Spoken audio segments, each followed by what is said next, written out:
What to do when your husband chooses his family over you. Marriage is a sacred bond.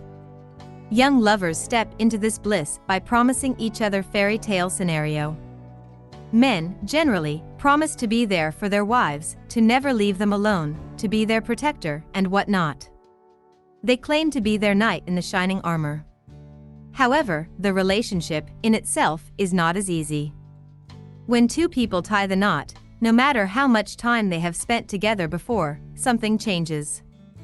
The attitude starts to shuffle, the ideas are different, the future plans are different, and their responsibilities shift. People also start to take each other for granted and react differently to in-law conflicts. The dynamics of a house changes when a new person comes in. They have to make space for them all on their own, and this process can be tougher than it has to be if the upbringing and the family structure of the two are completely different, and if people are not willing to budge or make room. Why is it that we only hear about women being difficult acceptors? Why is it that only the mothers-in-law are the ones who are the most difficult to please? Why is it that mothers find it that difficult to see their son be happily married? It is in their psyche. Psychologists have explained that when a baby is born, they look dotingly and in a loving manner at their parents, especially mothers. Mothers have a distinct bond with their children. They can sense their child's need almost telepathically. They are there almost as soon as the first coo releases from the child's mouth. The love and the feeling of being one long after the child has been born cannot be explained. Mothers-in-law usually feel threatened by the presence of another woman in their son's life. They are not pleased, especially if they think that her daughter-in-law is not suitable for her son, which is almost always the case. The reasons behind their actions. Different people use different tactics. At times, mothers-in-law deliberately start to distance the daughters-in-law, or at times they would taunt or tease, or they would still invite their son's ex-partners to the events. Such incidents will, obviously, lead to arguments and fights. In such cases, the men are stuck in between the mother and the wife. And men were not made to choose. If push comes to shove, the best that they can do is support their mothers. They are not much helpful during such nasty in-law conflicts.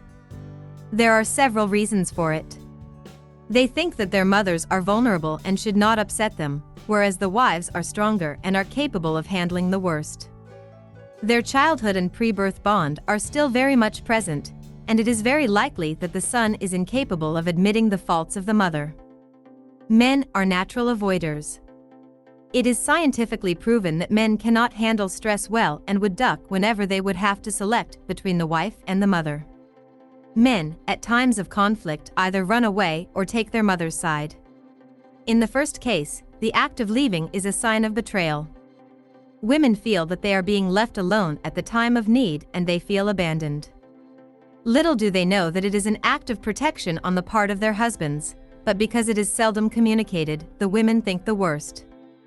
In the second case, men generally think of their mothers as vulnerable weaklings who need protection much more than their wives, who are young and strong. In this case, women feel alone and unprotected from the onslaught of the family. Because they are new to the household, women rely on their husband for protection. And when this line of defense fails, the first crack in the marriage appears. What both partners need to keep in mind is that both of them face such dilemmas while going face-to-face with each other's families. It is up to them as a couple how they work through it. Husband and wife both have to take responsibilities and sides, when needed, of their partners. Their partners rely on them for that. They are the only known and loved the face in a house full of strangers, at times. Women, here, have the upper hand. They have more finesse when handling such circumstances because they belong to the same gender, they have more experience while dealing with their own mothers, and then they are more in tune with themselves than the male counterpart.